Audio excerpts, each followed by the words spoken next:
Well, when I got to Japan, the vice foreign minister told me that he had been at a party that I was at when we were in college.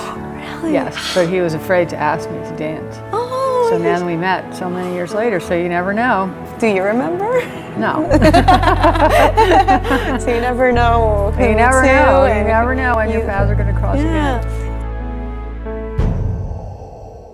So thank you for having me here today. It's an honor to meet you. I'm Mari. Nice to see you. Thanks for coming. I'm Caroline. Thank you. How may I call you? Caroline, that's good. Oh, really? Okay. Sure. Thank you. So, well, first of all, congratulations on the launch of this Broader View project. Well, It started. Thank you for participating. We're so happy to have lots of different people who all, agreed to participate because I think they had a great time in the United States and they wanted to share that experience with other people who might be considering whether or not, might be afraid to go.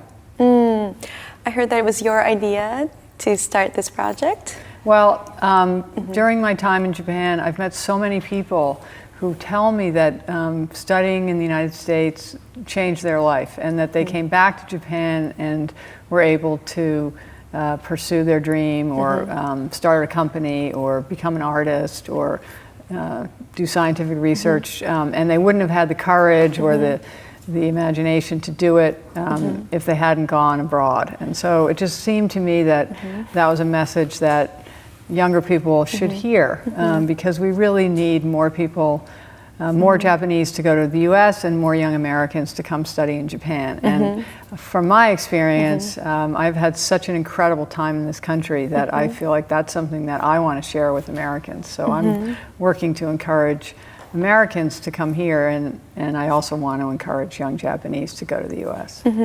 And including myself. I know, well you did, right? So thank you. I went to Boston Yeah. and I studied at Emerson College. So. Oh, great. Well, going to school in Boston is really, I think, the most fun thing you can do. So It's a beautiful city too. Lots of colleges, lots of yeah, schools, lots of colleges, students, yeah.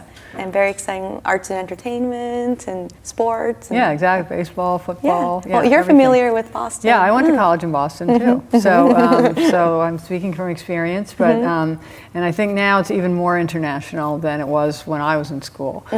So I think that people who are afraid that there won't be anyone from my country or shouldn't feel that way because the whole world is in Boston or certainly in the United States. So I think you can always make friends. I made lifelong friends, actually. Oh, good. And I actually had a crush on a boy. And I went to my friend's party and I saw him. Yeah. But then the next moment I saw him kissing another boy. Oh, no. So he turned out not liking girls, but boys. Okay, well that's good, but not for you maybe. Not for me romantically, but instead we became really great friends. Oh, that's great. We went shopping together and we did boy watching together and we still keep in touch. Oh, that's great. Yeah, that's great. Well, when I got to Japan, the vice foreign minister told me that he had been at a party that I was at when we were in college. Really? Yes, but he was afraid to ask me to dance. Oh, So then we met so many years later, so you never know. do you remember? No. So you never know who You never to, know. You and never know when your paths are going to cross again. And we have so many different kinds of schools in the U.S. We have small, liberal arts schools that are out in the countryside. If you're not ready for a big city, we have, New York, Boston, Yes. Los Angeles, whatever, if you want to go to an urban environment. So depending on what you're interested in or what kind of person you are, I think you can find, and many places that would suit you. And what I thought was great was that you could change your major as you go along your studying Right. course. I think that's more difficult here in Japan. Yeah, right? it's typical when people decide their major, they usually stick with it and graduate with that. But in the United States, a lot of people change majors or they get double major as well, take minor classes if you're interested in some courses. So my son, for example, was after I became appointed as the ambassador, he minored in Japanese history. So, so